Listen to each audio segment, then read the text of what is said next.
మరోపక్క చోడవరం నుంచి మా ప్రతినిధి వినయ్ సిద్ధంగా ఉన్నారు. వినయ్, ప్రస్తుతం మీరున్న ప్రాంతంలో వర్షాల ప్రభావం ఏ విధంగా ఉంది?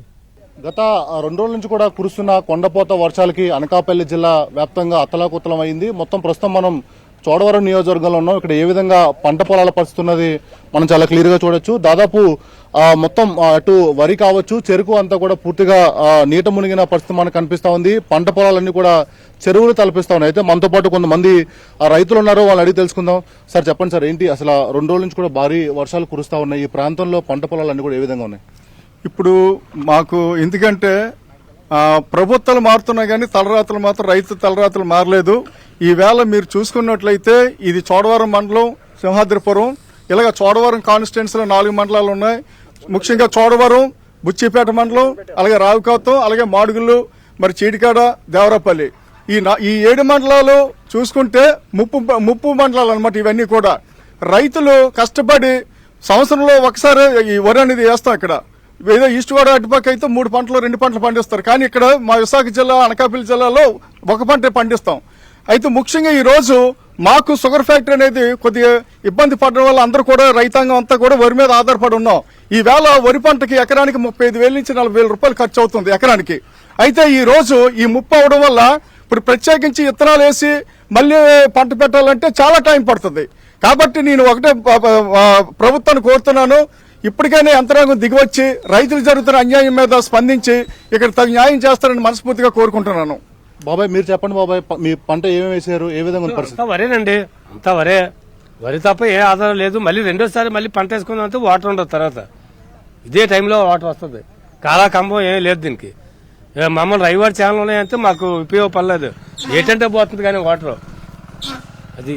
అంటే వరి పొలం పూర్తిగా నీట మునిగింది. రైతులందరూ కూడా ఆవేదన వ్యక్తం చేస్తున్నారు. మనం చూడొచ్చు, ప్రస్తుతం మనం ఉన్నదంతా కూడా వరి పొలం దాదాపు నాట్లేసి నెలపైన వస్తుంది. మొత్తం అవన్నీ కూడా మనకు మునిగిపోయిన పరిస్థితి కనిపిస్తా ఉంది.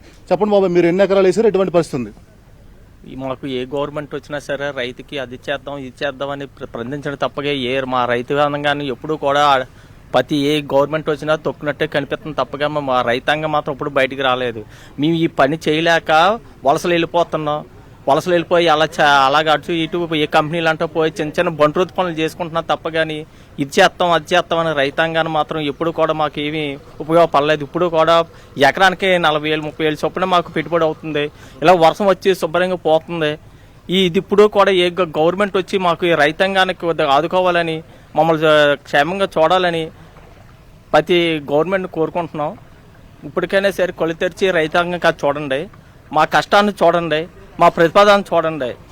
ఈ వరి తప్ప మాకు ఏ ఆదాయం లేదు. ఇది తప్ప ఇంక మేము ఇంకో పనిలోకి వెళ్ళలేము. రైతాంగాన్ని మాత్రం పూర్తిగా ఆదుకున్నట్టు చూడండి గవర్నమెంట్ మనం కోరుతున్నాం. అయితే మొత్తం ఇక్కడ ఏ పంటలు మునిగినాయి? ఇక్కడ వరి, చెరుకు అదే ఎక్కువ మనం వేస్తున్నాం కాబట్టి ఇది మాత్రం కంపల్సరీగా పూర్తిగా పోయింది. నేను ఒక 5 ఎకరాలు వేసాను. 5 ఎకరాలు కూడా నీటి మట్టం అయిపోయింది. ఒకసారి మీ ప్రభుత్వం గవర్నమెంట్ వచ్చి మమ్మల్ని స్పందిస్తారని కోరుతున్నాం. అంటే ఇప్పటి వరకు ఈ ప్రాంతంలో మొత్తం వేలాది ఎకరాలు మొత్తం ఇటు అనకాపల్లి జిల్లా వ్యాప్తంగా వరి కావచ్చు, చెరుకు అంతా కూడా నీట మునిగింది. ఇప్పటి వరకు అధికారులు ఎవరైనా వచ్చారు ఇవన్నీ చూడడానికి? ఇప్పుడు వచ్చి ఏ అధికారి కూడా మా దగ్గరికి రాలేదు, మమ్మల్ని స్పందించలేదు.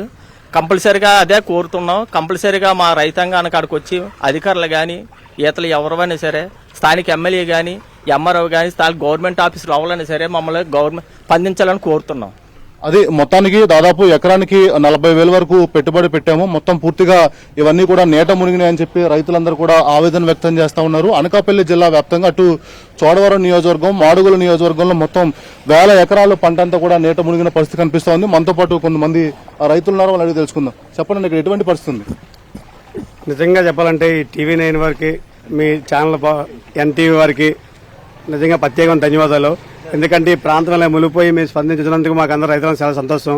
సుమారు ఒక 2,000 ఎకరాలు పూర్తిగా ఈ ప్రాంతంలో, ఈ జుత్తాల గ్రామం, సింహాద్రిపురం, ఈ లక్కవరం, ఈ ప్రాంతంలో మొత్తం సుమారు అనకాపల్లి జిల్లాలో ఈ ప్రాంతం అంతా మునిగిపోయినా ఇంకా ఎవరూ స్పందించలేదు. నేను ఒక రైతు బిడ్డగా మాట్లాడుతున్నాను, పార్టీలకు అతీతంగా. కనీసం ఇన్ని ఎకరాలు మునిగిపోయినా ఎవరూ వచ్చి స్పందించలేదు. ఒక ఎంఆర్ఓ గారు కానీ ఎవరి గారికి వచ్చి మీ పరిస్థితి ఏంటి ఇక్కడ అని కనీసం చూడలేదు. రైతు పూర్తి మొన్న వరకు అయితే పూర్తిగా ఎండలు ఎండిపోయి ఆకులు వేశారు. ఆ ఆకులు చనిపోయినా సరే మళ్ళీ ఏదో బాధపడి మోటార్లు వేసుకొని ఆ మోటార్లు ఏమో ఇవాళ ఏదో ఉరిపండాలా నాటారు అంతనా. వరిపళ్ళు నాటిన తర్వాత మళ్ళీ వడ్డూడు ఇలా వచ్చి మొత్తం మా ప్రాంతం అంతా పూర్తిగా మునిగిపోయింది. ప్రాంతంలో పూర్తిగా అసలు ఎవరికి కూడా ఏ రైతు కూడా ఇన్ని ఎకరాలు వేసుకున్న అవసరం అయితే ఇంట్లో వాళ్ళ భార్యలు పుస్తులు అమ్మి కూడా ఇక్కడ పెట్టుబడి పెట్టారు. మరి ఆ పెట్టుబడి పెట్టిన తర్వాత దానికి కనీసం ₹1 కూడా ఈవేళ వచ్చే ఆదాయం లేదు. మళ్ళీ పంట వేద్దామంటే పంట ఏమీ మాకు ఆదుకోవడానికి లేదు. అలాగే గోవాడ షుగర్పేట లెక్కేస్తే మా ప్రాంతానికి వెన్నెముక షుగర్పేటయే. మరి షుగర్పేట కనీసం గత పాలకులు కానీ ఈ పాలకులు కానీ షుగర్పేటని పూర్తిగా పట్టించుకోలేదు. ఇవాళ షుగర్పేట రైతులు కనీసం డబ్బులు కూడా ఇవ్వలేదు. వాళ్ళు డబ్బులు ఇవ్వకపోయినా రైతాంగం అంతా వచ్చి వాళ్ళు పిల్లలు భార్యలు పుస్తులు అమ్ముకొని ఈవేళ ఇక్కడ అంతా మేము పంట పండించాం. ఆ పంట పెడితే ఆ పంట మాకు చేతికి రాలేదు. కనీసం మాకు ఆ బకాయిలు కూడా ఇంకివ్వలేదు. షుగర్పేట బకాయి ₹1 కూడా ఇంకా మాకు ఇవ్వలేదు. ప్రతి రైతుకు కూడా సుమారు 3 లక్షలు 6 లక్షలు 10 లక్షలు అంతా సన్న చిన్నకారు రైతులంతా ఆ రైతుకు కనీసం డబ్బులు ఇవ్వలేదు. ఇప్పుడు డబ్బులు ఇవ్వలేదు. కానీ ఆ డబ్బులు ఇచ్చిందే మమ్మల్ని ఆదుకుంటాము. ఆ డబ్బులు కూడా మాకు కనీసం ఇవ్వలేదు. అది మొత్తానికి రైతులు ఆవేదన వ్యక్తం చేస్తా ఉన్నారు. గత 2 రోజుల నుంచి కూడా కురిసిన భారీ వర్షాలకి ప్రాంతం మొత్తం కూడా అతలాకుతలమైంది. 1000 ఎకరాలు నీట మునిగి. కానీ ఇప్పటివరకు ఎటువంటి ఏ అధికారి కూడా ఇక్కడ రాలేదు. మా కష్టాలు తెలుసుకోవట్లేదని చెప్పి కూడా ఇక్కడ రైతులు ఆవేదన వ్యక్తం చేస్తా ఉన్నారు. Okay, thank you Vinay.